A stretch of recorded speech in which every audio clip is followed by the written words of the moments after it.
ათეული წლების მანძილზე ნიდერლანდების ფონდები მუშაობდა ჩვენი დემილი ხალხის გადასარჩენად.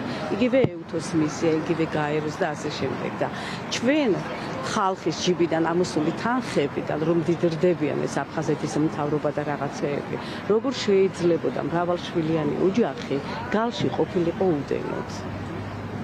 როგორ არ უნდა ცოდნოდათ, აი, რატო არ უნდა იცოდეთ გალში ოკუპირებულ სეპარატისტების ტყვიების ქვეშ მაცხოვრებელი შენი ქართველი როგორ ცხოვრობს.